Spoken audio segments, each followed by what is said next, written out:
Yes, Impressionist painter Claude Monet was going blind, and he continued to paint throughout the course of his illness. That's honestly crazy that he could still paint while he was practically completely blind. Hey everyone, welcome to Painting in the Past, a series where I paint something and talk about the past.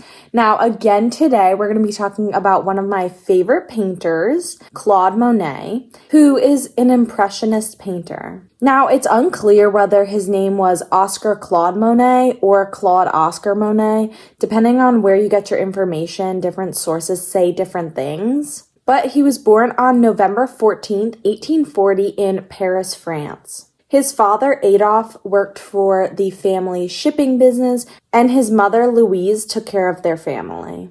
Monet grew up with his older brother, Leon, and like many other artists, was not really interested in his schoolwork, wasn't defined to the classroom, more interested in being outside and sketching and drawing stuff outside and what he saw. And as you could have guessed it, from an early age, Monet developed a love of drawing. He would fill his notebooks with sketches and would actually make caricatures of his teachers and different people he saw.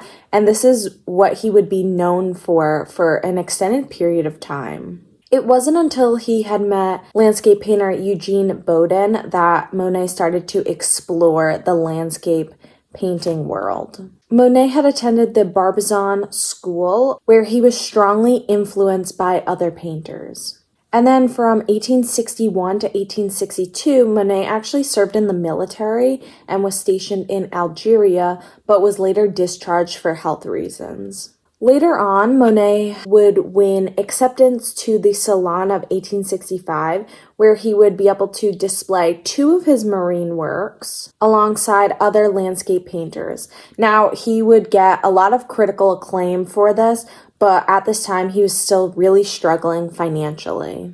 And the following year, Monet was asked to be a part of the Salon show again, where he featured another landscape and a portrait of his future wife, Camille. But they would soon catch a break when Monet would be granted a patron for his work, which this enabled him to continue his work as an artist but still be able to provide for his family. Now, they were in London during this time, but after they fled from London because of the war, Monet would meet his first art dealer, Paul Durand Ruel. Now, eventually, Monet would return to France after the war in 1872 and settle in an industrial town west of Paris. And this is where he would begin to develop his own technique as a painter. Now, this is kind of interesting. It doesn't really surprise me, but it was said that Monet would get really frustrated with his work and often destroy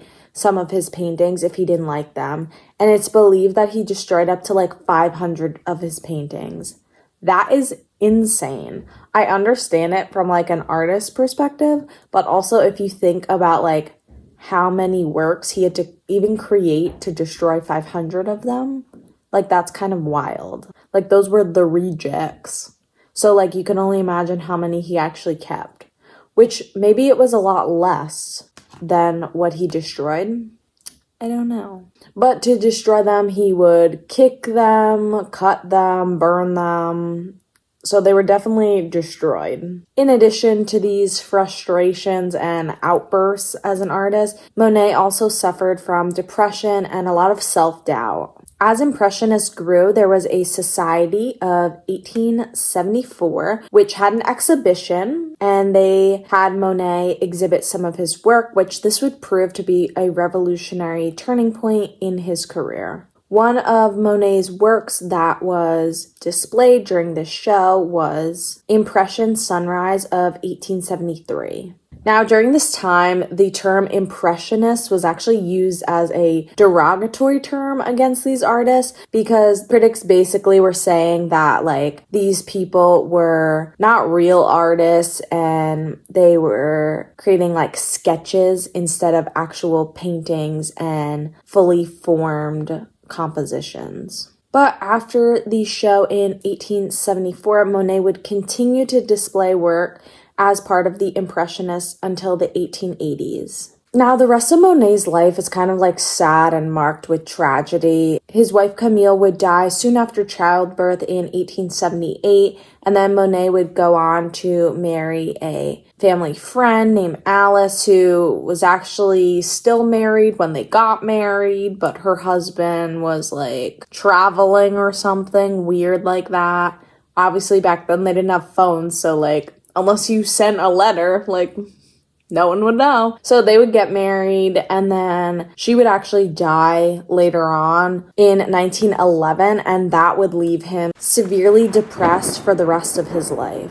Now, this time period kind of leads to when Monet started to get cataracts, which during this time, if you got cataracts, like they were just coming out with the surgery for cataracts. So it was kind of like a trial and error kind of period with that. And the procedure to fix it actually had a huge risk of failure. And a lot of the time, people actually still went blind even after they got the cataract surgery. That happened to Mary Cassatt. She had the surgery like 3 times, or it was something like crazy like that. So Monet was really afraid to get the cataract surgery, and he actually pushed it off getting it for a really long time. And even once he agreed to get it, he only got like one eye done at a time.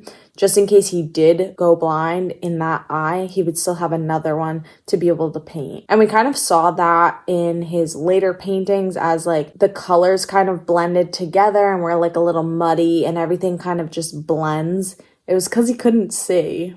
And to be able to tell his color tubes apart, he would like physically write on them and label them. But by 1923, he could not avoid the surgery any longer. So like I said, he only got one eye done. And after a year, they had discovered that the surgery was a success. Later, Monet had said that he really hated the work that he produced when he couldn't really see because of its coarse brush strokes, which I thought was kind of interesting. Because unless you're like really up close to one of those paintings, like you wouldn't be able to see the brush strokes. But I understand how, as an artist, you're like searching for that perfect painting. But on December 5th, 1926, Monet would pass away in his home in France. Now, he's for sure one of the leading figures of Impressionism, and he's definitely one of my favorite painters. I love the way he looks at colors and really produces paintings